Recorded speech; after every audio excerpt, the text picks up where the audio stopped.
Hello there, everyone. Welcome back to my podcast podium. Well, today I'm going to be tackling something that affects every single one of us multiple times a day. That is figuring out what's actually real anymore.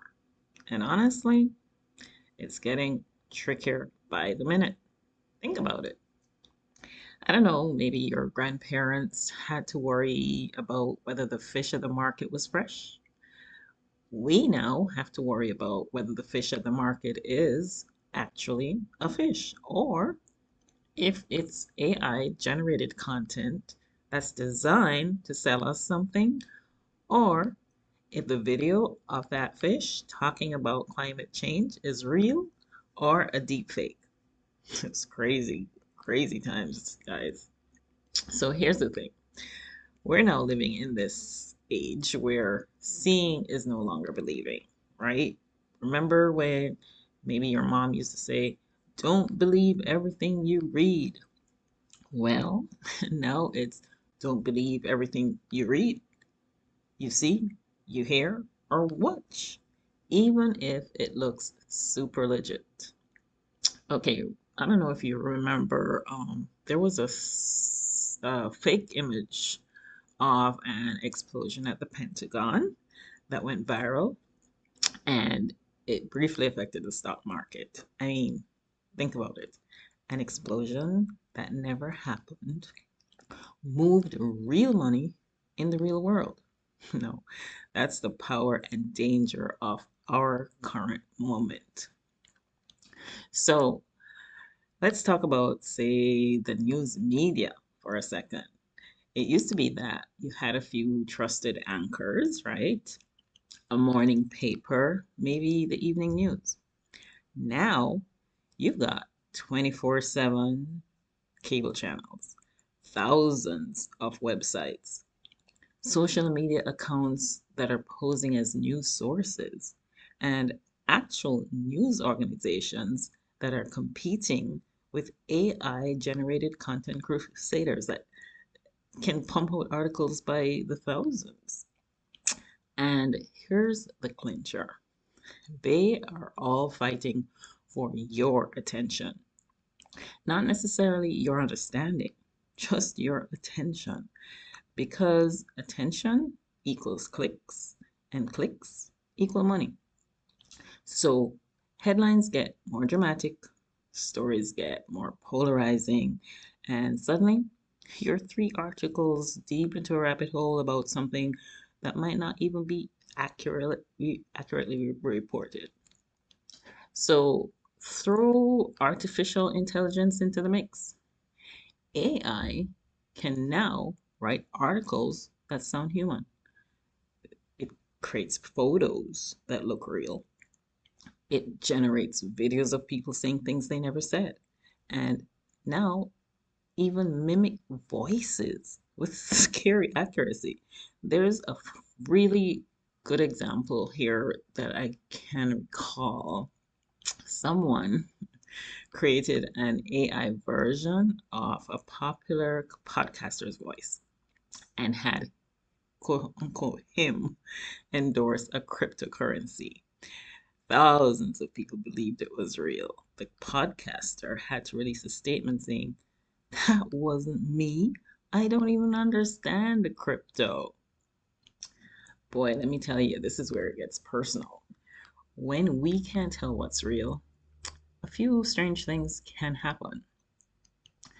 We start believing what confirms what we already think. They call it confirmation bias. And it's like, really, catnip for our brains. If, say, you see a story that fits your worldview, you're more likely to believe it without checking. Maybe. Meanwhile, the story that challenges your perspective must be fake news. And sometimes we can get overwhelmed and check it out. But some people just throw their hands up and go, well, I can't trust anything, so why bother? See, that's exactly what bad actors want. A population that's too exhausted to seek the truth.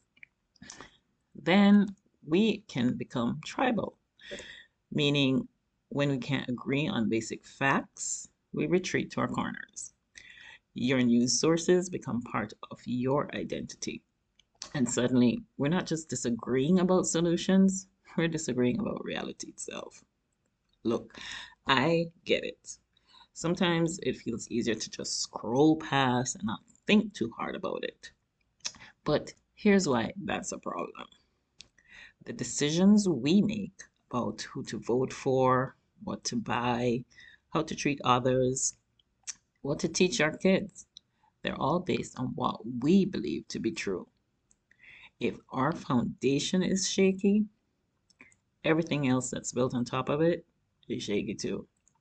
Plus, there's something deeply human about seeking truth. It's about respect for ourselves, for others, and even for reality itself. When we stop caring about what's true, we're essentially saying, my comfort matters more than understanding the world as it actually is. And that, my friends, is a dangerous place to be. So, my question is, how do we really do this? What practical tips are there for seeking truth? Well, I say pause. Pause before you share. Seriously, just pause. That outrageous story that made your blood boil, take a deep breath before hitting share.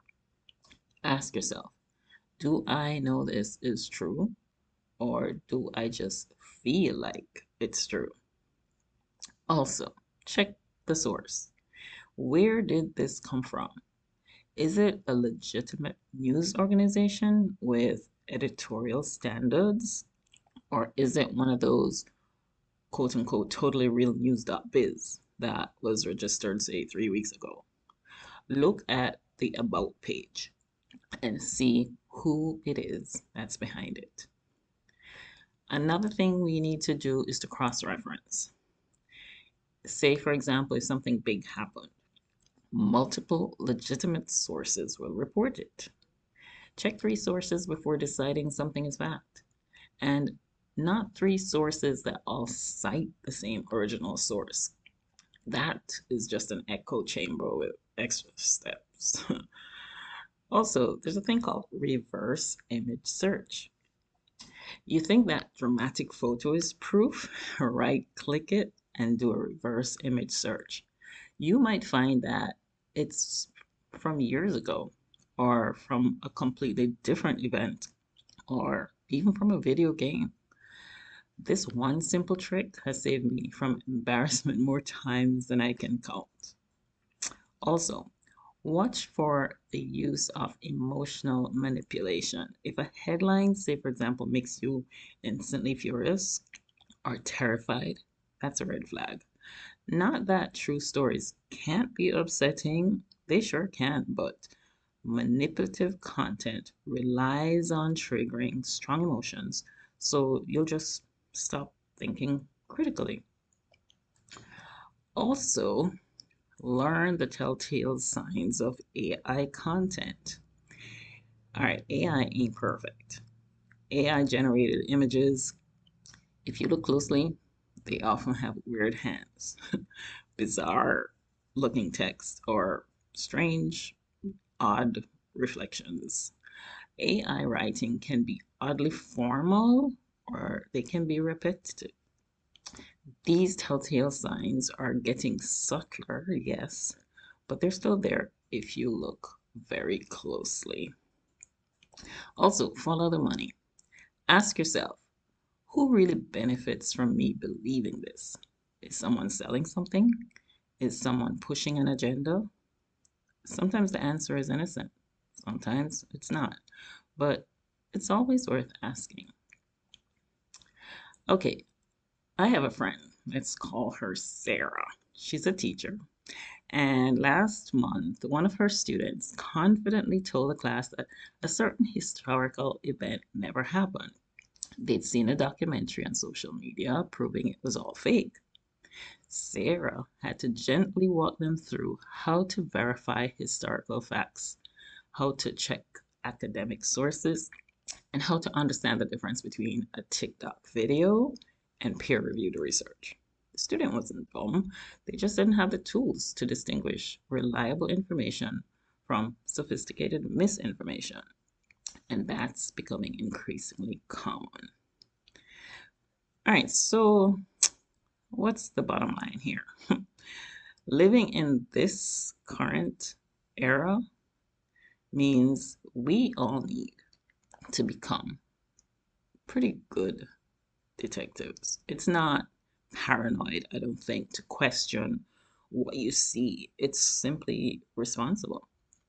It's not cynical to verify before you trust. It's truly wise. But here's the hopeful part. Humans have dealt with misinformation throughout history.